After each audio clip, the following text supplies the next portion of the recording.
ମାନେ ଜୟ ଜଗନ୍ନାଥ ସମସ୍ତେ ଖୁସିରେ ଥିବେ ଚିନ୍ତାରେ ପଡ଼ି ଯାଇଥିବେ ଯେ କି ଆପଣମାନଙ୍କୁ କୁହାଯାଇଥିଲା ଯେ କ'ଣ ନୋଟିଫିକେସନ୍ ଆସିଥିଲା 10 ଜୁନରେ ଆସିବ ଓଡ଼ିଶା ପୁଲିସର ବଡ଼ ଭେକେନ୍ସି ଯେ କି ଏହି କଥାକୁ ନେଇକି ବହୁତ ପିଲା ଉତ୍ସାହିତ ହୋଇସାରିଥିଲେ ଯେ କି ଓଡ଼ିଶା ପୁଲିସର ଭେକେନ୍ସି ଯେ କି ଡିଷ୍ଟ୍ରିକ୍ଟ ପୁଲିସ YSF ତା ସାଙ୍ଗରେ କ'ଣ SIର ପଦବୀ ଯେ କି ଆପଣମାନେ ଜାଣିଥିବେ SIର ପଦବୀ ଏତେ ପର୍ଯ୍ୟନ୍ତ ବି ଫୁଲଫିଲ୍ ହୋଇପାରୁନାହିଁ। ସେଥିପାଇଁ ନୂଆ ନୂଆ ଭେକେନ୍ସି ଆପଣମାନଙ୍କ ସାଥିରେ ଯେ କି ଆସିବାର ଥିଲା। ଟୋଟାଲ ଭେକେନ୍ସି 7664 ଭେକେନ୍ସି ଆସିବାର ଥିଲା ଯେ କି ଏତେ ପର୍ଯ୍ୟନ୍ତ କିଛି ବି ତା'ର ଖୋଜ ଖବର ମିଳୁନାହିଁ ଯେ କି ଓଡ଼ିଶା ପୁଲିସର ଭେକେନ୍ସି ଆସିବ କି ନାହିଁ। এই ଭିଡ଼ିଓରେ ଆପଣମାନଙ୍କୁ ପୁରା ଡିଟେଲ୍ସ ମୁଁ ଜଣାଇବି ଯେ କି ସମସ୍ତେ ଭଲ ଭାବରେ ଭିଡ଼ିଓଟିକୁ ଆରମ୍ଭରୁ ଶେଷ ପର୍ଯ୍ୟନ୍ତ ନିହାତି ଦେଖନ୍ତୁ। ସାଙ୍ଗମାନେ ଆପଣମାନଙ୍କ ମନରେ ଯେ କି ଏତେ ପର୍ଯ୍ୟନ୍ତ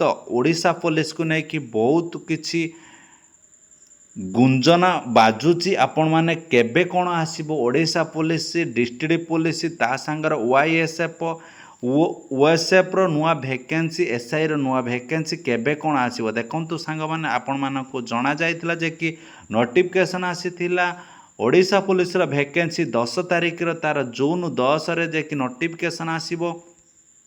କେବେଠାରୁ ଫର୍ମ ଫିଲ୍ଅପ୍ କରାଯିବ ସବୁ କିଛି ଡିଟେଲ୍ସ ଜଣାଇ ଦିଆଯିବ ଯେ କି ଏତେ ପର୍ଯ୍ୟନ୍ତ କିଛି ତା'ର ନୋଟିଫିକେସନ୍ ଆସିଲାନି ଯେ କି ଆପଣମାନେ ନିଜେ ଚିନ୍ତା କରନ୍ତୁ।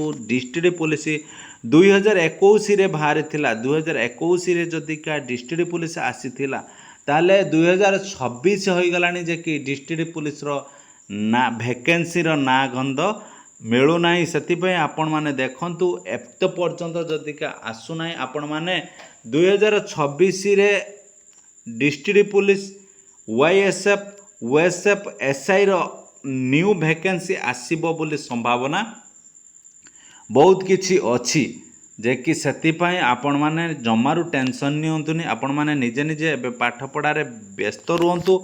ଆପଣମାନଙ୍କର କର୍ମ କରିଚାଲନ୍ତୁ। ଆପଣମାନଙ୍କୁ ଫଳ ନିଶ୍ଚୟ ମିଳିବ। ସେଥିପାଇଁ ଆପଣମାନଙ୍କୁ ଏତିକି ରିକ୍ୱେଷ୍ଟ ସମସ୍ତେ ଏବେଠାରୁ ପଢ଼ାପଢ଼ିରେ ଧ୍ୟାନ ଦିଅନ୍ତୁ।